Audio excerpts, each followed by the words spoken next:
నమస్తే. మన దగ్గర ఇప్పుడు TPCC vice president Jhansi Reddy గారు ఉన్నారు. మరి జూబ్లీస్ ఎలక్షన్స్ మీద వారి స్పందన ఎలా ఉంది ఏంటి అనేది అడిగి తెలుసుకుందాం. నమస్తే మేడం.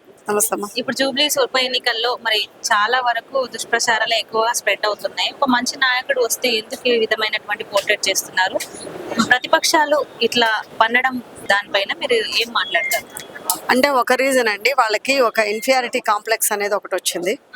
నెంబర్ 1. నెంబర్ 2, రాత్రి సీఎం గారు మీటింగ్, కార్నర్ మీటింగ్ చూసిన తర్వాత ఇంకా వాళ్ళకి తెలిసిపోయింది, అంటే ఇది వార్ అనేది ఒక సైడ్ ఉన్నది అన్నట్టు.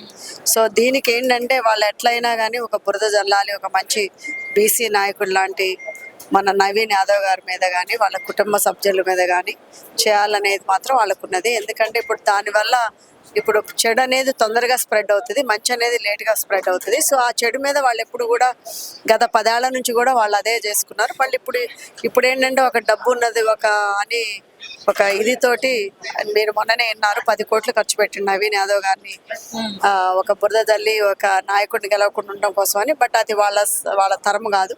ఎందుకంటే మా నవీన్ యాదవ్ గారు లీడర్ గెలుస్తున్నాడు. సో తప్పకుండా కూడా కాంగ్రెస్ పార్టీ గెలుస్తున్నది. మన ఎక్కడికి పోయినా కానీ నవీన్ యాదవ్ గారికి బ్రహ్మరథం పడుతున్నారు. అంటే మేడం, ప్రస్తుతం ఉన్న రాజకీయ వ్యవస్థ కానివ్వండి, అంటే మంచి కోసం పోరాడే, మంచి సంక్షేమం కోసం నిలబడాలి నాయకుడు అనేవాడు. బట్ ఎందుకు ఇట్లా ఒకరి పట్ల ఒకరు మా పార్టీ గొప్ప అని అంటే విర్రవీగే తత్వం కనిపిస్తుంది అంటారా? అంటే వాళ్ళ రాజకీయం కూడా ఎప్పటి నుంచి మొదటి దగ్గర నుంచి కూడా అదే విధంగా చేశారు కదా. మరి అందుట్లో కేటీఆర్ గారు అనే ఆయన కూడా అదే విధంగా చేశారు. సో ఇప్పుడు కూడా వాళ్ళు ఏంటంటే ఇప్పుడు ఎప్పుడైనా వాళ్ళు దాని మీదే ఇప్పుడు దాకా నెట్టకొచ్చారు పార్టీని. సో ఇప్పుడు ఎవరి తరం కాదు, ఎందుకంటే ప్రజలు కూడా అంత ఇదిగా ఏమీ లేరు. ఇప్పుడు సోషల్ మీడియా ద్వారా చాలా మంది ప్రజలు కూడా బాగా నాలెడ్జ్ ఉన్నది. సో అడ్వాన్స్గా అయ్యారు. సో ఇప్పుడు దుష్ప్రచారం అనేది ఏమీ కొత్తలో వింటారు. అంటే ఈ వార్ చూస్తుంటే, ఈ జూబ్లీస్ మెయిన్ ఎలక్షన్స్ మీద వార్ చూస్తుంటే అసలు ప్రజల సంక్షేమం కోసం కాదు, వాళ్ళు సంపాదించుకోవడం కోసమే వారు ఉన్నట్టుగా కనబడుతుంది. నేను వాళ్ళ పార్టీని గురించి అయితే మాట్లాడలేను కానండి, మా కాంగ్రెస్ పార్టీ తరఫున ప్రతి ఒక్క నాయకుడు కూడా ప్రజా క్షేత్రంలో ప్రజల క్షేమం కోసం, ప్రజలు అది పథకాల కోసమే పోరాడుతున్నాం. సో మీరు చూస్తూనే ఉన్నారు, మేము ఇవ్వన్న పథకాల గురించి అడగటానికి ఓట్లు రాలేదు.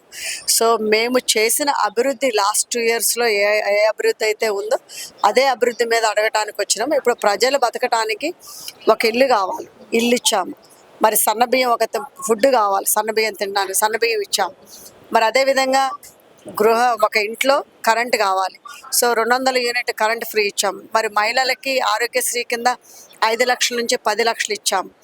సో మరి అదేవిధంగా ఇప్పుడు ఎన్నో, అంటే ఇప్పుడు మనిషి బతకటానికి ఒక కళ, అంటే ఇప్పుడు ఇల్లు అనేది ఒక కళ. అలాంటిది ఇప్పుడు వీళ్ళు 10 ఏళ్లలో ఒక డబుల్ బెడ్రూమ్ ఇస్తామని అన్నారు.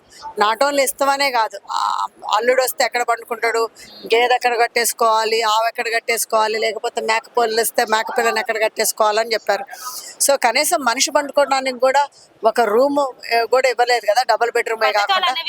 ప్రజలకు అందరికి చేరుతున్నాయి అంటారా? తప్పకుండా అండి, మా కాంగ్రెస్ పార్టీ ఉంది అని అంటే ఈరోజు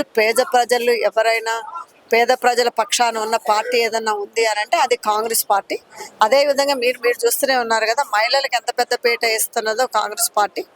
మరి గత 10 ఏళ్లలో కూడా ఏ మినిస్టర్ అన్నా ఉన్నారా అంటే మన బీఆర్ఎస్లో కానీ టీఆర్ఎస్లో కానీ మరి ఒక మహిళా మినిస్టరే లేకుండా వాళ్ళు పరిపాలన చేశారు. మరి ఇప్పుడు ఇది కాంగ్రెస్ పార్టీ వచ్చిన తర్వాత మరి మహిళలు ఇప్పుడు సీతక్క గారు కానీ, మరి అదేవిధంగా మన కొండా సురేఖ గారు కానీ మినిస్టర్లు ఉన్నారు మరి మా పార్టీలో. మళ్ళీ అదేవిధంగా ఇప్పుడు ఫ్రీ బస్ అనేది మహిళలకు ఇవ్వడం జరుగుతున్నది. మరి మహిళలకు కూడా ఇప్పుడు ఉద్యోగాలు అంటే ఇప్పుడు 70,000 ఉద్యోగాలు ఇచ్చారు, లాస్ట్ 1.5 yearలో ఇచ్చారు. మరి ఇప్పుడు వీళ్ళు గత 10 ఏళ్లలో కూడా ఒక ఉద్యోగం ఇవ్వలేదు. అంతకుముందు ఇంటికొక ఉద్యోగం అనే అబద్ధాలు చెప్పి వాళ్ళు గెలిచారు. మరి ఇప్పుడు ఇదంతా కూడా ప్రజలకు కనపడుతూనే ఉంది. రేపు ఇదే విధంగా ప్రజలు కూడా రేపు ప్రజాక్షేత్రంలో కూడా రేపు వాళ్ళు ఓటేసి చెప్తారు సమాధానం. మేడం, ఓటుకు నోటు ఉంటుందంటారా? ఎందుకంటే కేటీఆర్ నిన్న మొన్న మాట్లాడారు ఏంటంటే బరాబర్ వాళ్ళ దగ్గర డబ్బులు తీసుకోండి, కాంగ్రెస్ పార్టీ ఓటుకు 5,000 ఇస్తుంది, 10,000 ఇస్తుంది, బరాబర్ తీసుకోండి కానీ బీఆర్ఎస్ కి ఓటేయండి అని స్టేట్మెంట్ పాస్ చేశాడు. దాని మీద ఏం చెప్తారు? అది తప్పండి. ఇప్పుడే మా పిసిసి ప్రెసిడెంట్ గారు కూడా మీకు చెప్పడం జరిగింది.